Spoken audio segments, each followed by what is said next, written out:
La grande interview vient à la rencontre de Jean-Jacques Ngoko Mouyabi, directeur général de l'Agence congolaise de normalisation et de la qualité. Avec lui, nous parlerons de la 13e compétition continentale sur la normalisation. Que vise-t-elle?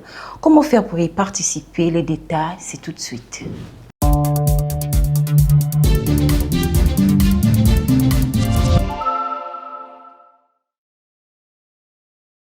Bonsoir, monsieur le directeur général. Bonsoir. Merci à vous de nous avoir ouvert les portes de vos locaux. Toujours plein de plaisir. Bonsoir. Monsieur le directeur général, que peut-on comprendre sur cette 13e compétition continentale sur la normalisation? Je pense que vous comprenez que si on dit 13, c'est qu'il y a eu plusieurs éditions. En fait, de quoi s'agit-il? Je crois qu'il est important de noter que la normalisation, aujourd'hui, constitue un levier stratégique de développement. Plus rien sans les normes, plus rien sans la qualité. Et donc, au niveau de l'organisme régional de normalisation, nous nous sommes interrogés en se disant, mais oui, c'est un levier stratégique. Mais pour mettre en œuvre toutes les activités de normalisation, il faut qu'il y ait des personnes qui connaissent. Et comme je le dis souvent, le développement, ça commence par la formation. Et donc, au niveau de l'organisme africain de normalisation, on s'est rendu compte que nous avions et nous avons besoin des personnes formées dans ces nouveaux métiers. Mais quel est le vrai public cible, si on peut parler ainsi? Ce sont les jeunes. Et donc, comment faire pour que les jeunes viennent vers la normalisation, viennent vers ces nouveaux métiers qui constituent, je l'ai dit tantôt, le levier stratégique. Et donc, on a décidé, comme ça, pour permettre aux jeunes déjà de comprendre qu'est-ce que c'est, de mesurer les enjeux, et peut-être, à l'occasion, de réveiller des vocations. On a pensé qu'il fallait mettre en place ce concours pour que les jeunes s'intéressent, saisissent, et pourquoi pas se lancent. Et donc, ça fait 13 fois que nous organisons ce concours.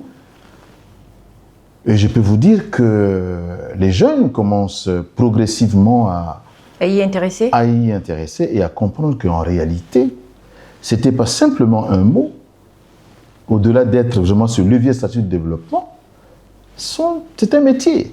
C'est un métier d'avenir. Donc voilà un peu ce que je peux dire dès l'entame de notre discussion sur comment comprendre pourquoi 13 et pourquoi normalisation. Monsieur le directeur, on peut comprendre par là, vous parlez d'un concours de dissertation à l'endroit des étudiants.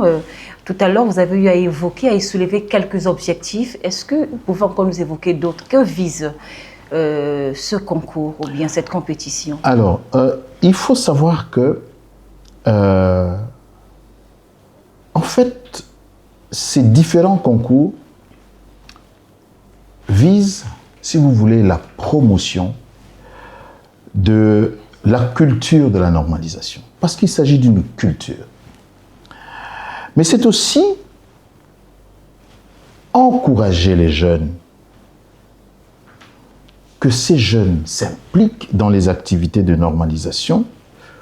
Et vous savez, les activités de normalisation, on peut en parler en large, mais c'est promouvoir la culture, 2, pousser les jeunes, inciter, encourager les jeunes à s'intéresser aux activités de normalisation et de façon générale, on peut dire, à toutes les activités de promotion de la qualité. Mais aussi qu'ils puissent comprendre et percevoir l'importance des normes. Parce qu'en réalité, qu'est-ce que c'est la normalisation?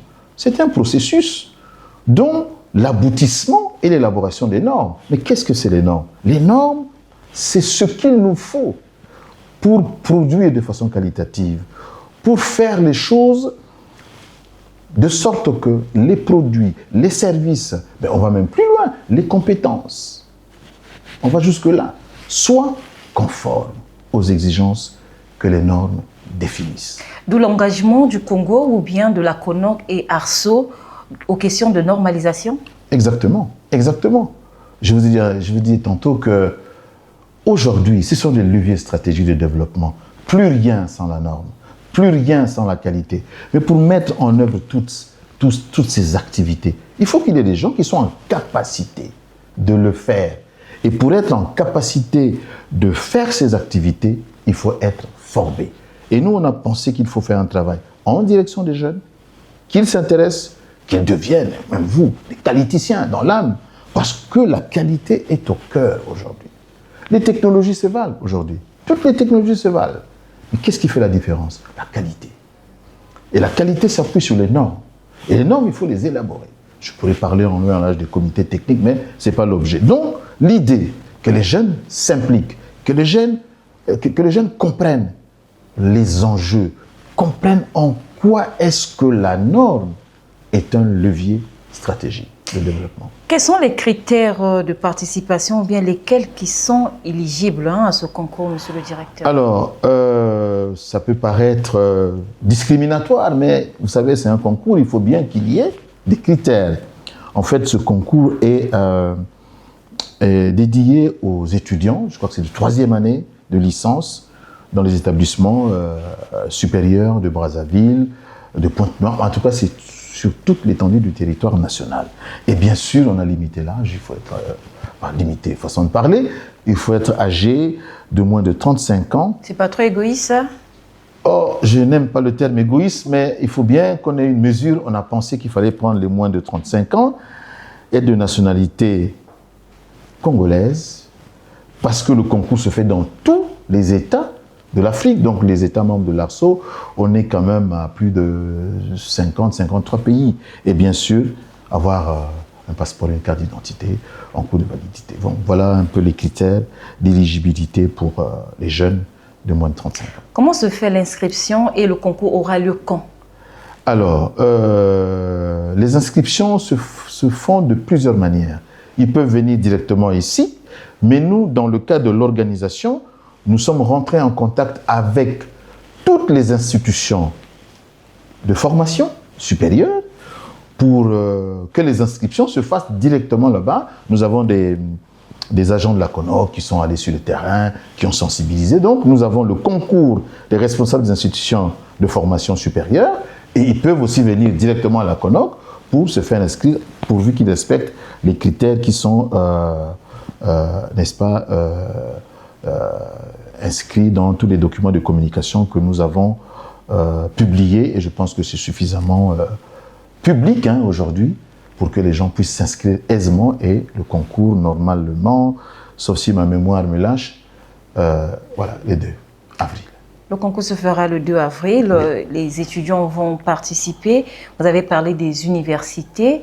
Combien d'universités vous avez eu enregistrées? Nous avons, voilà, dans le public, c'est toutes les universités que nous avons. Nous avons l'université Marien Ngouabi, Denis Sassou Nguesso, et puis nous sommes allés dans les institutions publiques. Je n'ai pas envie d'écorcher les institutions, mais en tout cas, nous avons ratissé large, public et privé.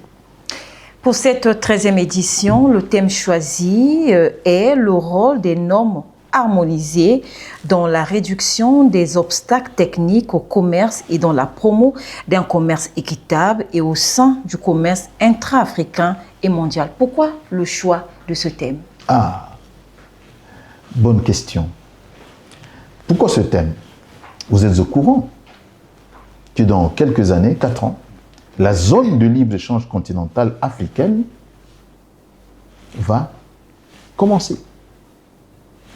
Vous le savez que la ZLECAf, ce grand marché africain, va commencer dans 4 ans.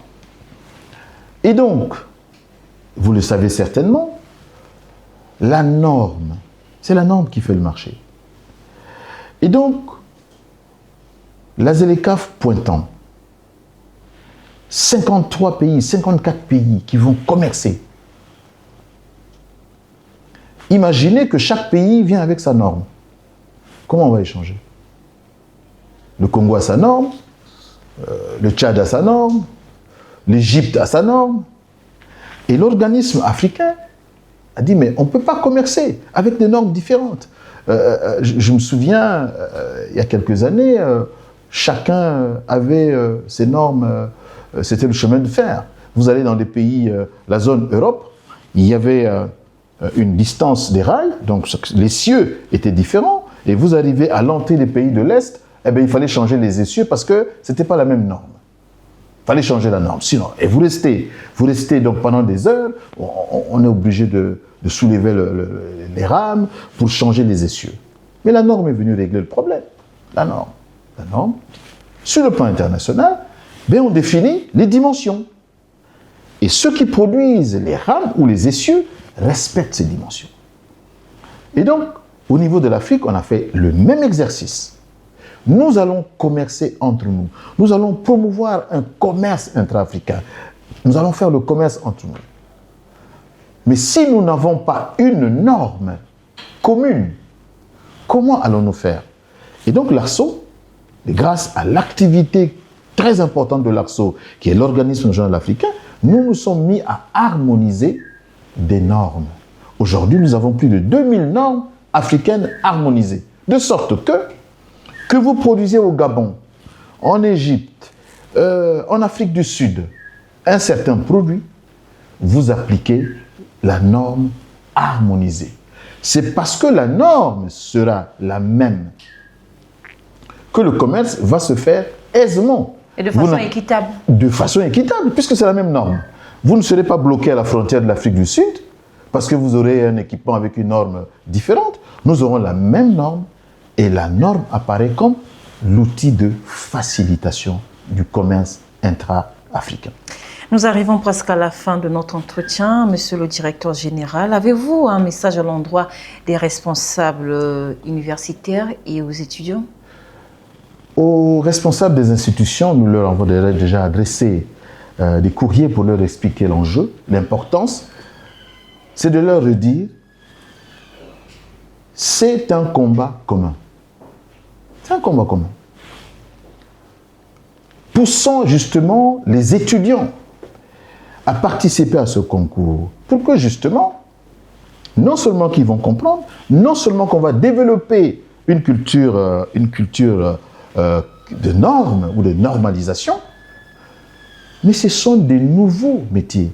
Ce sont des étudiants, il y a des formations actuellement en matière de normalisation et de promotion de la qualité. Donc nous disons aux institutions, dans la prolongation de vos activités habituelles, considérez ce concours comme étant un cours spécifique, une forme de cours d'introduction, un cours inaugural en matière de normalisation pour que demain, les étudiants qui auront fait le choix de devenir des experts en normalisation, ils suivront ce chemin, mais l'étudiant lambda, la qualité c'est une affaire de tous. Au moins ils sauront que sans normes, sans qualité, plus rien n'est possible. Aux étudiants, vous savez, la qualité, c'est un état d'esprit. Pourquoi vous le dites? Parce que si vous ne ressentez pas la qualité dans vos tripes, c'est difficile que vous puissiez vous comporter en qualiticien en disant « Attention, il faut respecter ceci, il ne faut pas faire cela », parce qu'il faut faire ce qui est conforme aux normes. Il faut l'avoir dans les tripes. Et la formation constitue un des leviers qui permet justement aux jeunes, très tôt, de comprendre les enjeux, de se rendre compte que la qualité est une affaire de tous et de tout le monde, y compris les jeunes. Mieux, aujourd'hui, les nouveaux métiers, ce sont des nouveaux métiers. Je vous ai dit tout à l'heure, les technologies se valent, mais la différence, c'est la qualité. Donc, d'avoir des qualiticiens formés, tels que nous sommes en train de voir ces jeunes au niveau de l'université Mariam Gouabi qui font la licence QHSE, c'est demain des débouchés économiques, c'est de l'emploi. Vous pouvez devenir auditeur qualité, vous pouvez devenir un consultant en qualité, vous pouvez être à côté des entreprises pour les pousser à s'inscrire dans une démarche véritablement de la qualité. Donc, c'est un appel aux jeunes. Au-delà du concours, projetez-vous dans l'avenir. Et l'avenir, c'est la qualité, c'est la norme. Merci bien, monsieur le directeur général. C'est moi qui vous remercie. Merci à vous, chers internautes de Téléka Média, de nous avoir suivis. On se dit à très bientôt, pourquoi pas pour une autre interview. Et d'ici là, portez-vous bien. À la prochaine.